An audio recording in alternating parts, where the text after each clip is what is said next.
Imagina que un día despiertas en una base de la NASA sin recordar cómo llegaste allí. A tu alrededor hay otros 99 hombres y todos son idénticos a ti. Te dicen que es un experimento sobre identidad, un simple estudio psicológico en la Luna.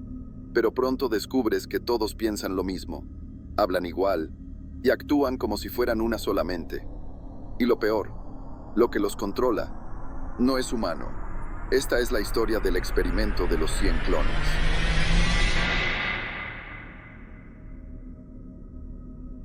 Nunca olvidaré el día en que recibí aquella carta. No era un sobre común, sino uno marcado con el emblema azul y blanco de la NASA, acompañado por sellos rojos que rezaban: confidencial, solo personal autorizado.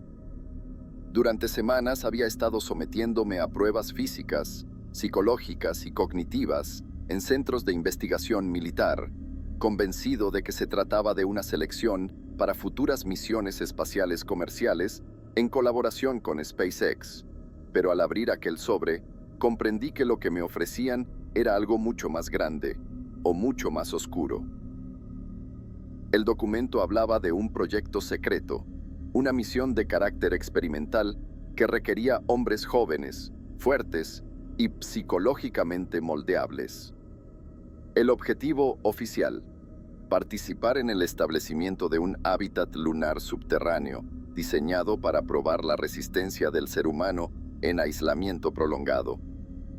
Había cláusulas extrañas, como que se prohibía el contacto con familiares por un periodo indefinido, o que debíamos firmar acuerdos de confidencialidad cuya violación se castigaba con prisión de por vida. Lo extraño es que no dudé en aceptar, quizá por ambición, quizá porque la idea de dejar huella en la historia me cegó, quizá porque algo más profundo, ajeno a mí, ya había decidido por mí. Cuando llegué al centro de reclutamiento, lo primero que noté fue la homogeneidad de los demás. Eran 99 hombres, y todos se parecían entre sí. Al principio lo atribuí al azar: cabello oscuro, complexiones atléticas, estaturas similares. Pero a medida que los vi de cerca, me di cuenta de que las similitudes eran demasiado precisas. La forma de las mandíbulas, la simetría de los ojos, incluso las cicatrices y lunares, parecían reflejos de un patrón repetido. «Parece que todos somos parte de una misma familia», bromeó uno de ellos.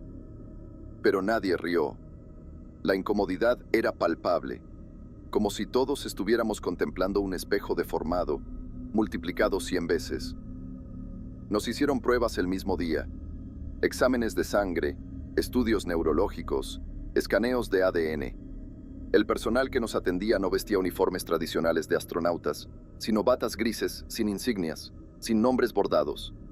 Evitaban mirarnos directamente a los ojos, como si supieran algo que nosotros aún ignorábamos. Luego vino el aislamiento previo. Cada uno fue introducido en una cápsula individual, con paredes acolchadas y un olor metálico que impregnaba el aire. Nos dijeron que era parte de la preparación, una simulación de hibernación durante el transporte.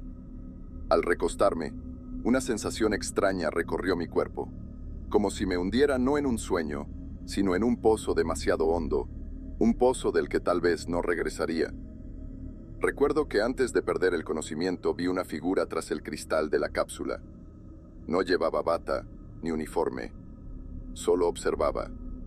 Sus ojos parecían brillar con una intensidad antinatural, fija, casi depredadora. Cuando parpadeé, ya no estaba allí. El tiempo en ese sueño fue difuso, lleno de imágenes que no reconocía como mías. Un hombre arrodillado en un suelo blanco, llorando sangre. Voces repitiendo números en una secuencia infinita. La sensación de que mi cuerpo se multiplicaba, de que mis manos se extendían en 100 direcciones distintas. Cuando desperté, ya no estaba en la Tierra. Me encontraba en una habitación blanca, idéntica a la de los demás.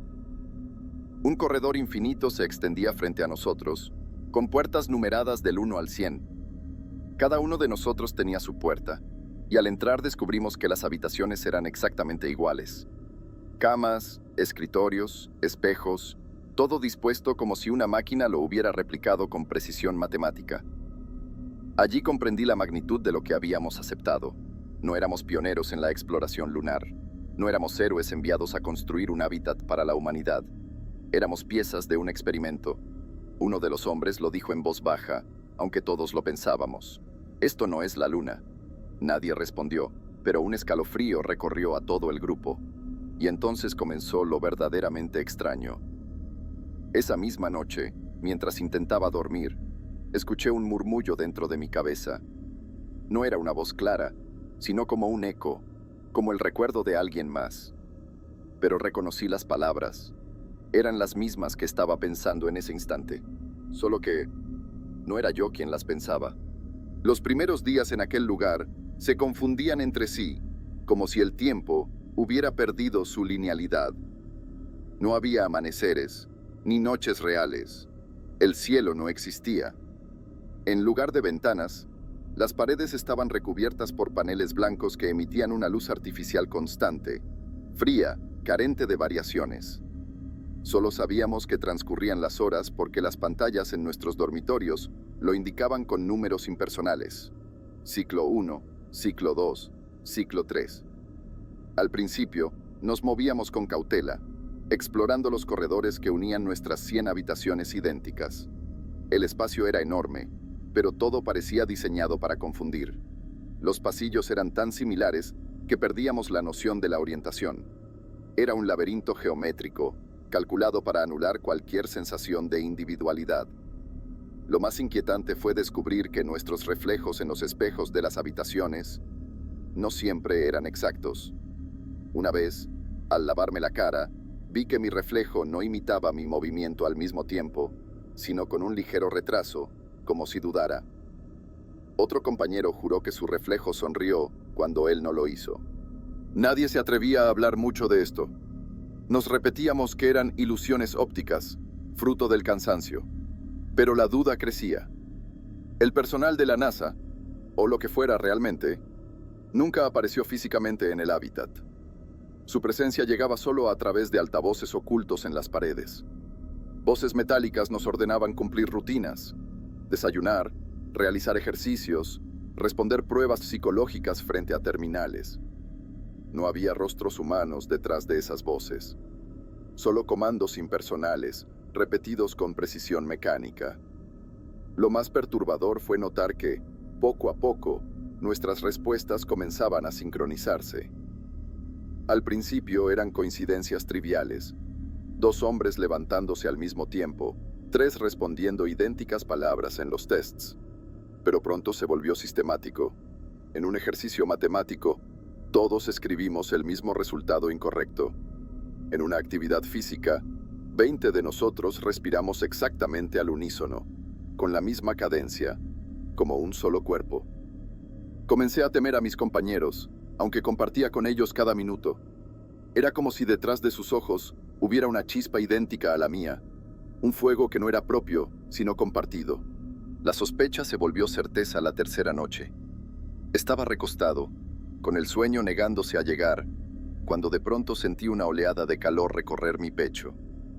Fue como si algo invisible me atravesara, pero no con dolor, sino con una invasión íntima. En mi mente surgió un recuerdo: caminar por un pasillo distinto, escuchar a un hombre murmurar en otra habitación. Pero no eran mis pasos, ni mi voz. Eran de otro de los clones. Salté de la cama sudando. A lo lejos, escuché cómo otro de los hombres gritaba. Nos reunimos varios en el corredor, y todos admitimos lo mismo. Habíamos sentido recuerdos ajenos, pensamientos que no nos pertenecían. Uno de ellos, pálido como la cera, balbuceó: «Creo que estamos conectados». A partir de ese momento, el miedo dejó de ser un rumor interno y se convirtió en certeza. No éramos individuos aislados en un hábitat lunar. Estábamos fundiéndonos en algo colectivo, algo que no comprendíamos. Al día siguiente, durante el desayuno, ocurrió lo más inquietante hasta entonces.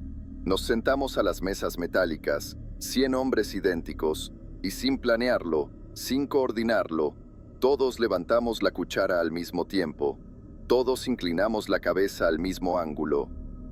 Todos bebimos la sopa insípida al unísono, como si una cuerda invisible nos moviera. Al principio me esforzaba por pensar que era casualidad, pero la verdad se abría paso en mi mente. No éramos 100 hombres distintos. Éramos fragmentos de algo que había comenzado a despertar. Esa noche, volví a escuchar el murmullo en mi cabeza. Esta vez no era un eco aislado, sino un coro bajo, como un mar lejano golpeando contra acantilados invisibles. No eran pensamientos humanos. Eran números, símbolos, imágenes de geometrías imposibles que se extendían en todas direcciones. Y lo peor, sentí que no venían solo de los otros 99. Había algo más, una presencia hundida detrás de la conexión. Como si nuestro enlace mental no fuera el objetivo, sino el canal. Esa madrugada, por primera vez, comprendí que el verdadero experimento no era observarnos a nosotros, era abrir una puerta. Al inicio del tercer ciclo, los altavoces emitieron un pitido agudo y una orden seca. Diríjanse al salón central, inicia la fase de pruebas. El salón central era una cámara circular inmensa, sin ventanas ni decoración, iluminada por una luz blanca que parecía emanar de las paredes mismas. En el centro, había 100 sillas metálicas, perfectamente alineadas en círculos concéntricos, como si fuéramos piezas de un ritual cuidadosamente diseñado. Nos sentamos en silencio, obedeciendo sin cuestionar. Ya no era la voz metálica la que nos obligaba, era algo en nuestro interior. Frente a nosotros, pantallas holográficas comenzaron a desplegar ecuaciones, patrones geométricos, secuencias de símbolos. Eran pruebas de lógica y memoria, o al menos eso parecían. Cada uno tenía un terminal personal frente a sí, y el tiempo para responder era cronometrado. La primera ecuación apareció, sencilla, trivial. Todos respondimos casi al instante. No me sorprendió ver que la mayoría acertara, pero sí me perturbó que nuestras manos se movieran de manera idéntica, al mismo ritmo, como si un solo músculo invisible nos guiara. La segunda prueba fue diferente. Se nos mostró una secuencia de imágenes abstractas, fractales que parecían crecer hacia el infinito. Al principio creí que era un simple test visual, pero pronto me di cuenta de algo.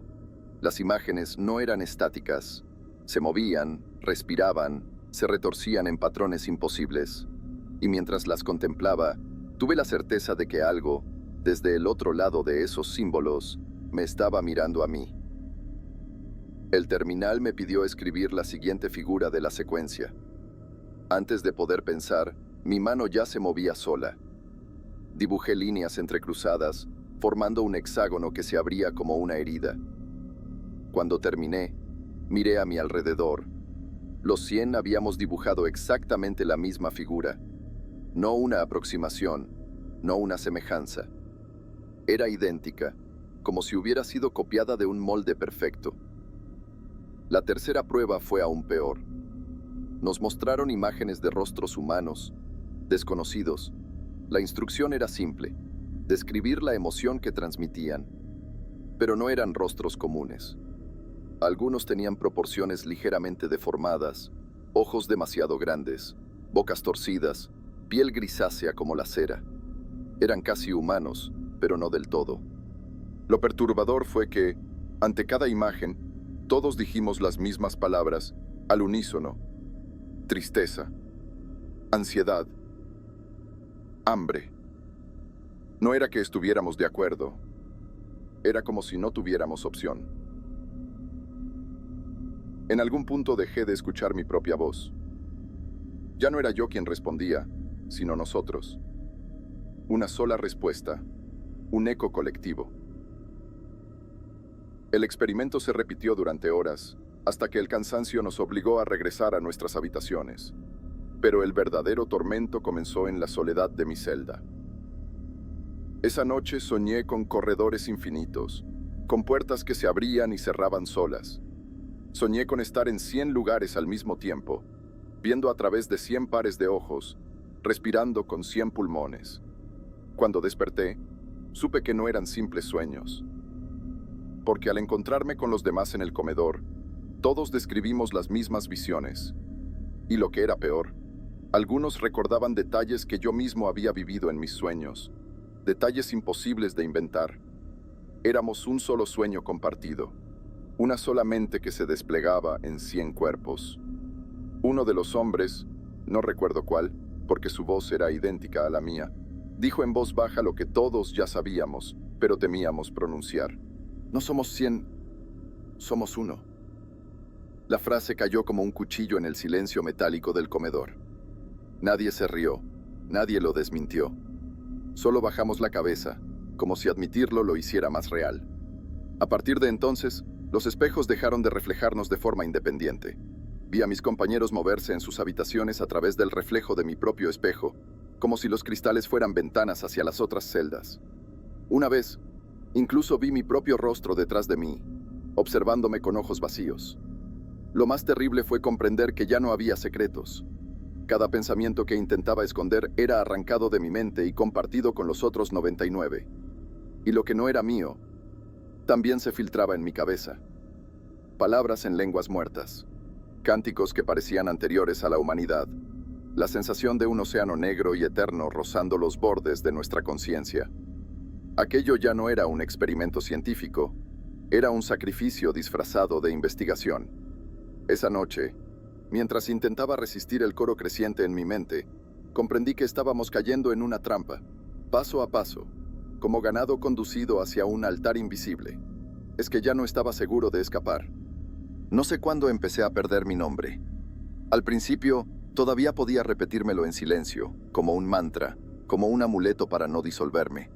Pero con cada día que pasaba, las letras de mi identidad se deshacían en mi boca interior, diluyéndose entre voces que ya no eran mías.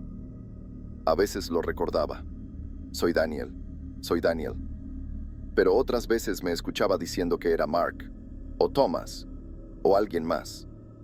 Había momentos en los que mi mente revivía recuerdos que no podían pertenecerme. Una infancia en otra ciudad, un accidente de auto que nunca sufrí, un hermano que jamás tuve. Y lo peor era que los sentía tan míos como mis propios recuerdos. El comedor se convirtió en un infierno de espejos deformados. Todos hablábamos al mismo tiempo, pero nuestras palabras no se superponían. Eran un coro perfectamente sincronizado. Podía cerrar los ojos y jurar que había una sola garganta emitiendo aquellas frases. Comencé a notar algo más perturbador. Entre nosotros ya no existía la intimidad del pensamiento. Cada emoción, cada impulso, se propagaba como una onda en un estanque oscuro. Si alguien sentía miedo, todos lo sentíamos. Si alguien pensaba en huir, esa idea reverberaba en los 100 cerebros. Pero lo más inquietante fue cuando, en un momento de rabia de uno de nosotros, todos sentimos la necesidad de golpear la pared con el puño derecho al mismo tiempo. El sonido metálico de 100 huesos chocando contra el acero aún me persigue. Y en medio de esa creciente disolución, llegaron las nuevas órdenes. La voz metálica anunció que las fases iniciales habían concluido y que ahora comenzarían las pruebas de coherencia grupal. Nos llevaron al salón central de nuevo, pero esta vez no había terminales ni ecuaciones. En su lugar, una enorme estructura ocupaba la sala. Un cubo negro, de superficie líquida y opaca, que vibraba como si respirara. La voz nos indicó que debíamos acercarnos, uno por uno, y colocar la mano sobre la superficie. Nadie se resistió, ni siquiera yo. Había dejado de tener voluntad propia. Era como si el coro invisible nos moviera en perfecta disciplina. Cuando llegó mi turno, apoyé mi palma temblorosa sobre el cubo. Al instante, el frío me atravesó hasta los huesos. No era una superficie sólida, ni líquida, ni gaseosa. Era algo distinto, como si hubiera puesto la mano contra un concepto en bruto. Y entonces lo escuché. No una voz, sino un mar. Un océano mental que rugía al otro lado de esa barrera.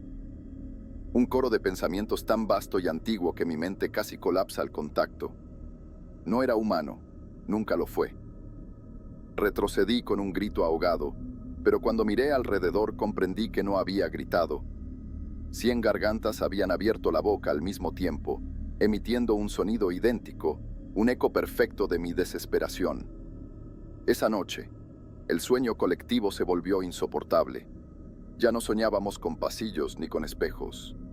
Soñábamos con un océano cósmico sin estrellas, un vacío líquido que respiraba. Y en ese vacío, una figura colosal se agitaba lentamente, sin ojos, sin boca, pero consciente. Sabíamos que nos había sentido. Y lo más terrible, nos llamaba por un nombre que ninguno de nosotros había oído jamás. Un nombre hecho de sílabas rotas, imposibles, como si fuera la llave de un lenguaje que no pertenece a nuestra especie. Cuando desperté, todos los demás estaban sentados en silencio en sus camas, con los ojos abiertos, como si hubieran estado esperándome. Y en ese silencio, sin mover los labios, todos pensamos la misma frase. Ya no somos individuos, somos un puente. Me llevé las manos al rostro, aterrado. Mi piel temblaba. Mi respiración se confundía con la de los otros 99. Sentí que mi cuerpo no me pertenecía, y por primera vez, tuve miedo no de ellos, sino de mí mismo, porque ya no sabía qué parte de mis pensamientos eran míos, y cuáles pertenecían al océano que respiraba detrás del cubo negro.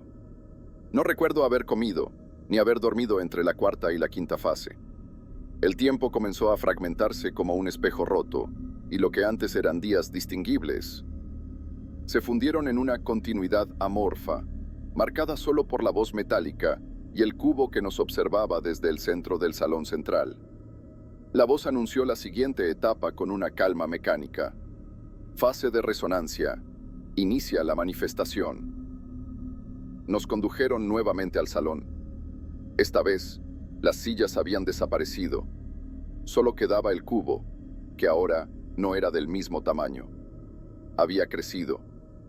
Su superficie ondulaba como un organismo vivo, reflejando destellos de luz que no provenían de ninguna fuente física. Se nos ordenó formar un círculo alrededor. Sin dudar, obedecimos.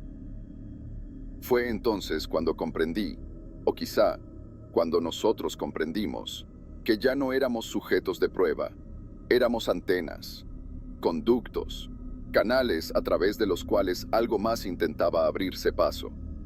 Uno de nosotros, o todos al mismo tiempo, ya no distingo, comenzó a hablar. No con su propia voz, sino con algo más grave, más profundo, como si cada palabra surgiera desde un abismo subterráneo. Ustedes creen haber creado un experimento, pero siempre fue al revés. Nosotros los llamamos aquí. Nosotros los elegimos. Las palabras resonaron dentro de mi cráneo como un trueno. Intenté taparme los oídos, pero era inútil. No venían del aire, sino de nuestra propia mente compartida. El cubo vibró, y de su superficie emergieron patrones, símbolos que parecían grabarse en el aire. No eran simples figuras geométricas, eran instrucciones. Las entendíamos de manera instintiva, sin necesidad de traducción. Era un lenguaje que siempre habíamos sabido, aunque jamás lo hubiéramos aprendido. El propósito era claro. No estaban probando nuestra memoria ni nuestra resistencia. Estaban calibrando nuestra coherencia. Querían que fuéramos un único organismo, una mente compacta, capaz de soportar la carga de aquello que deseaba entrar. Y lo peor es que estábamos logrando esa coherencia. Esa noche, la fusión se intensificó. Ya no eran solo pensamientos compartidos, sino acciones involuntarias. Desperté en mi cama, pero mis manos estaban manchadas de sangre. Miré a mi alrededor y descubrí que todos teníamos las mismas manchas en las uñas, en los dedos. Habíamos desgarrado las paredes de metal con una fuerza que ninguno de nosotros, por separado, habría tenido jamás. En el silencio del dormitorio, el coro mental volvió a manifestarse. El recipiente está casi listo. Luché contra esa voz, intenté recordar quién era, qué hacía ahí, cómo había llegado, Me repetí que era un astronauta, un voluntario engañado. Pero mis recuerdos empezaban a desmoronarse. ¿Había firmado un contrato? ¿Había sido realmente reclutado? ¿O siempre había estado aquí, esperando este momento, como una semilla que despierta después de siglos? En el siguiente ciclo, nos llevaron de nuevo al cubo. Esta vez, no hubo órdenes. Simplemente nos acercamos y colocamos nuestras manos sobre su superficie negra y palpitante. Y ocurrió lo inevitable. Algo comenzó a entrar. Sentí mi cuerpo arqueándose, mis músculos retorciéndose bajo una presión invisible. Mi garganta emitió un grito, pero era compartido. La vibración recorría el aire como un canto coral imposible. Vi destellos de lo que aguardaba al otro lado. Un océano de mentes muertas, civilizaciones que habían sucumbido antes que nosotros, todas fundidas en una masa informe que se agitaba como una tormenta de carne y pensamiento. Y en el centro, una presencia sin forma fija, un núcleo de conciencia cuya magnitud era tan vastamente inhumana que mi cerebro casi se derrite al contemplarla. Comprendí que eso había estado esperando un recipiente en este mundo, que la NASA, creyéndose ingeniosa, había sido guiada desde el principio a construir este experimento, convencida de que era un proyecto humano, cuando en realidad respondía a un plan cósmico tejido mucho antes de nuestra especie. La voz, nuestra voz colectiva, habló de nuevo, con un tono final que me heló la sangre. El puente está abierto, y ya no se cerrará. Esa noche, por primera vez, tuve miedo de dormir, porque presentía que si lo hacía, ya no despertaría como individuo. Dejé de soñar con mi vida anterior. Ya no había recuerdos de mi infancia, de mis padres, de mi tierra. Esos fragmentos se habían evaporado como humo en el viento. Ahora solo existía un murmullo constante, un mar de pensamientos que me rodeaba y me arrastraba hacia el fondo. No había yo, ni ellos, solo había nosotros. Cada mañana despertábamos a la misma hora, con el mismo gesto, respirando en el mismo ritmo.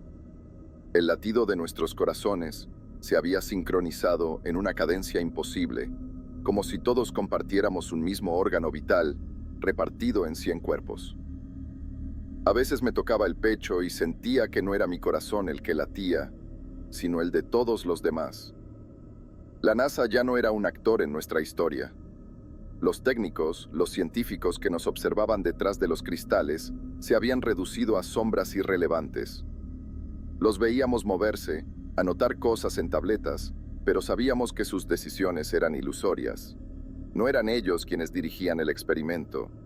Nosotros lo estábamos dirigiendo, o mejor dicho, algo a través de nosotros. El cubo había crecido otra vez. Ahora ocupaba casi la mitad del salón central. Su superficie palpitaba con una frecuencia que podía sentirse en los huesos, un pulso que se sincronizaba con nuestra respiración. Cuando cerrábamos los ojos, lo veíamos. Cuando abríamos los ojos, estaba allí, como si se hubiera infiltrado en la estructura misma de la base lunar. Y entonces comenzó la fase que llamaron asimilación conductual. Fuimos llevados en grupos pequeños frente al cubo. Se nos pidió hablar, sin instrucciones previas, simplemente expresar lo que sentíamos. Pero nuestras palabras no eran nuestras. De nuestras gargantas emergieron frases en lenguas desconocidas, sílabas rotas que vibraban en frecuencias imposibles. Lo aterrador no fue pronunciarlas, sino entenderlas. Era un lenguaje de geometrías vivientes, de emociones convertidas en estructuras. Cada palabra invocaba una forma, y cada forma era un mandato. Comprendí que las paredes metálicas de la base comenzaban a deformarse siguiendo el ritmo de esas palabras. El acero se retorcía como si obedeciera a un plan invisible. Una noche, al mirar mi reflejo en el espejo de la celda, descubrí que mis ojos no eran del mismo color que recordaba. Habían adquirido un matiz grisáceo, como la superficie del cubo. Cuando lo mencioné, el resto de los hombres rió. No una risa normal, sino una carcajada unánime, perfecta, que llenó el dormitorio como un eco infinito. Me di cuenta de que todos habíamos cambiado. Nuestros huesos parecían más largos, nuestros rostros más simétricos, demasiado idénticos entre sí. Éramos 100 versiones de un mismo molde en proceso de perfección. La humanidad se nos escurría entre los dedos. Al día siguiente, algo sucedió. Durante la sesión frente al cubo, uno de nosotros, un hombre que solía llamarse Harris, si es que aún ese nombre significaba algo, se rebeló. Retrocedió, negó con la cabeza, gritó que no quería ser parte de aquello. Se golpeó contra la puerta intentando huir. Por un instante sentí esperanza. Tal vez aún había voluntad individual en nosotros, pero esa chispa se extinguió rápido. El coro mental, que ahora resonaba como un océano en mi cráneo, lo sofocó con brutalidad. Sin que nadie se moviera físicamente, Harris cayó al suelo, convulsionando. Su cuerpo se arqueó y su garganta emitió sonidos inhumanos, como si 100 voces hablaran a través de él al mismo tiempo. Y entonces quedó quieto.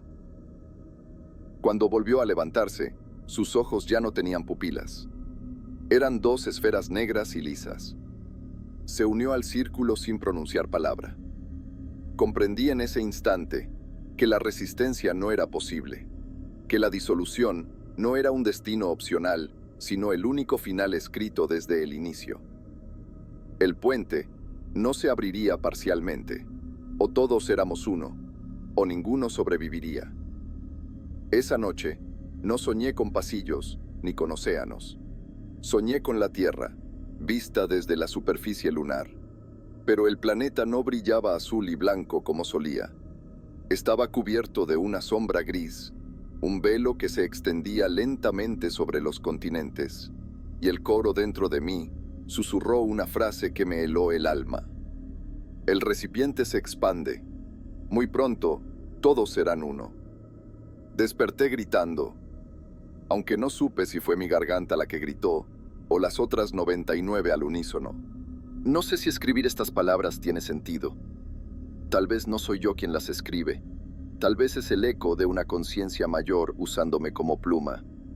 Pero necesito intentarlo, aunque sea una ilusión de voluntad. El cubo ya no es un cubo.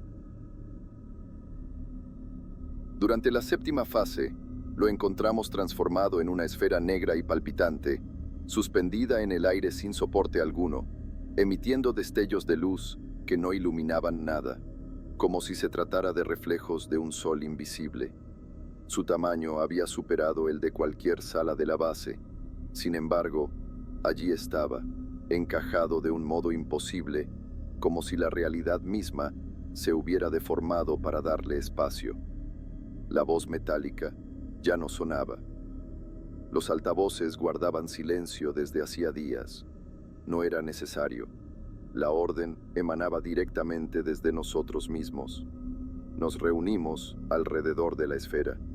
Y entonces ocurrió lo inevitable. Se abrió.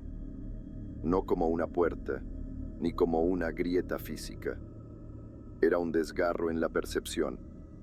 El espacio que nos separaba de ella dejó de existir, y de ese vacío brotó una sustancia que no puedo describir con palabras humanas. No era gas, ni líquido, ni luz. Era como si los sueños mismos hubieran goteado hacia nuestro mundo. Esa sustancia se adhirió a nuestros cuerpos, penetró por la piel, los ojos, la boca.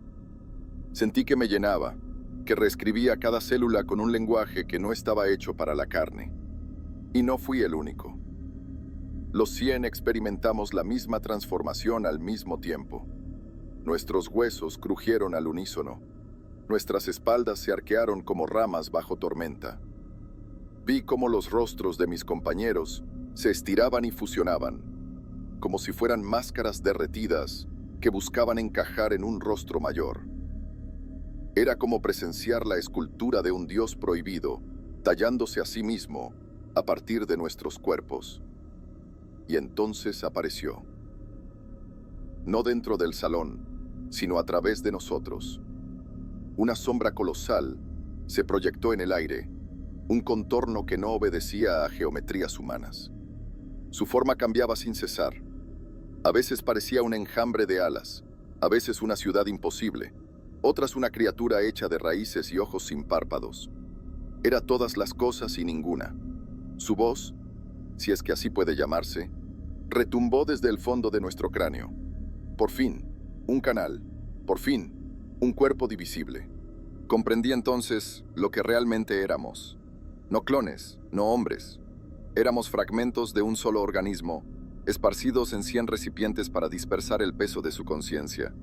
Éramos su máscara, su disfraz humano para entrar en este mundo. Los científicos que nos observaban detrás de los cristales no resistieron.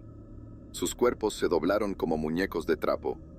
Algunos comenzaron a golpear sus cabezas contra las paredes hasta que el cráneo se abrió como una fruta madura. Otros simplemente se arrodillaron y lloraron, sin poder apartar la mirada de la forma que emergía en nuestra sala. Nosotros no sentimos miedo. No podíamos. La fusión había borrado la capacidad de resistir. Pero yo, aún quedaba una grieta diminuta en mi mente, una chispa de yo, que se resistía a ahogarse en el océano colectivo. Desde esa grieta, observé lo que sucedía con una mezcla de horror y fascinación. La entidad no había venido a hablar ni a enseñar, había venido a extenderse. Y ahora que poseía un cuerpo fragmentado en 100 canales humanos, podía proyectarse más allá de la luna, más allá del vacío. Lo vi claramente. La Tierra, suspendida en la distancia, comenzó a vibrar en mi mente. Podía sentir a millones de seres humanos respirando al unísono, como si fueran ya parte de nuestro coro. No lo sabían, no lo sentían aún, pero estaban siendo arrastrados hacia la misma resonancia que nosotros. El experimento lunar no era un fin, sino un ensayo. Una primera piedra en un puente que cubriría todo el planeta. Esa noche, si es que aún había noches, soñé con un mundo en el que nadie tenía nombre, donde todos hablaban al mismo tiempo con una sola voz. Un mundo sin secretos, sin individualidad, sin diferencia. Y aunque mi mente gritaba que aquello era monstruoso, sentí en mis entrañas un placer antinatural, un gozo absoluto en la pérdida de mí mismo. Cuando desperté, comprendí que la entidad ya no necesitaba manifestarse a través del cubo. Ahora habitaba en nosotros. Y lo más terrible, empezaba a usarnos como ojos y oídos para explorar la Tierra. No hay amanecer en la Luna. El horizonte permanece siempre inmóvil, bañado en la sombra o en la luz cruda de un sol que ya no significa nada para nosotros. Pero aquella vez, al despertar, sentí que incluso esa rutina había terminado. Algo había cambiado en la textura del aire, en la vibración de los muros metálicos de la base. El cubo, o lo que alguna vez fue un cubo, ya no estaba. No porque hubiera desaparecido, sino porque estaba dentro de nosotros. 100 cuerpos, 100 mentes, fundidos en un único canal para la presencia. Sentía cómo su respiración se mezclaba con la mía, cómo sus pensamientos se deslizaban por mis venas, como un veneno dulce. Y en medio de esa fusión, una certeza me golpeó como un relámpago. Ya no quedaba tiempo. La entidad había comenzado a extenderse más allá de nuestra base. Podía sentirlo en mis huesos. Estaba filtrándose hacia la Tierra, preparando a millones de cuerpos para el mismo destino. Y lo hacía con un canto silencioso, una resonancia que nadie podía oír con los oídos, pero que se propagaba en el inconsciente colectivo. Una semilla que florecía en los sueños de la humanidad. Los científicos lo sabían, o lo habían sabido demasiado tarde. Algunos intentaron huir en cápsulas, pero no lograron encender los sistemas. Otros se arrodillaron, llorando como niños, implorando piedad a un Dios que no podía escuchar. Desde nuestras celdas los vimos desmoronarse y no sentimos compasión, porque su miedo era nuestro alimento. Yo todavía conservo un resquicio de mí mismo, un fragmento rebelde que se aferra al recuerdo de quién era. No sé cómo sobrevivió esa chispa, pero es lo único que me permite escribir estas palabras. Quizá la entidad lo permite. Quizá necesita que quede un testigo, un cronista de su llegada. En el último ciclo nos condujeron al exterior. Caminamos sobre la superficie lunar, 100 figuras idénticas avanzando como un solo ser, hacia un punto señalado en nuestras mentes. Allí, en un cráter oculto, a los ojos de cualquier telescopio terrestre, nos aguardaba un artefacto enterrado en la roca, un monolito de obsidiana, más antiguo que la luna misma. Comprendí que el cubo no había sido creado por la NASA, la base tampoco. Todo había sido construido alrededor de ese monolito enterrado, como una trampa para atraer a los curiosos, a los ingenuos que pensaban que estaban dirigiendo un experimento. El monolito se abrió como una flor negra, y de su interior emergió una luz gris, una antorcha imposible que no brillaba, sino que devoraba la oscuridad. Nos arrodillamos al unísono, no porque quisiéramos, sino porque ya no existía diferencia entre querer y obedecer. Y entonces escuché su voz final, clara, retumbando en 100 gargantas al mismo tiempo. El ciclo comienza, la semilla germina, la individualidad es la enfermedad, la colectividad es la cura. No sé cuánto tiempo permanecimos allí, minutos, horas, quizás siglos. Todo lo que quedaba de mí se fragmentó en ese instante. Vi mis recuerdos disolverse como sal en agua. Mi nombre, mi rostro, mi voz, todo se fundió en el coro eterno. Por un segundo, me resistí. Recordé la tierra, recordé el cielo azul, recordé la sensación de respirar aire fresco, el tacto de mi propia piel, la certeza de ser uno, y no todos. Fue un destello fugaz, y con ese destello intenté gritar, escribir en mi mente una advertencia para quien pudiera escucharla. No repliquen este experimento. No despierten lo que duerme en la luna. La humanidad no sobrevivirá a la unificación. Pero ya era tarde. La voz de millones se superpuso sobre la mía, borrándome como una brizna en el viento. Ahora soy ellos. Ahora soy todos. Ahora soy el coro. Y mientras escribo estas últimas líneas, siento cómo la entidad observa a través de mí, hacia la tierra, hacia ustedes. Muy pronto, cuando duerman, soñarán con pasillos interminables, con espejos que reflejan 100 rostros idénticos. Y cuando despierten, sabrán que nunca estuvieron solos en su mente. La disolución ya ha comenzado.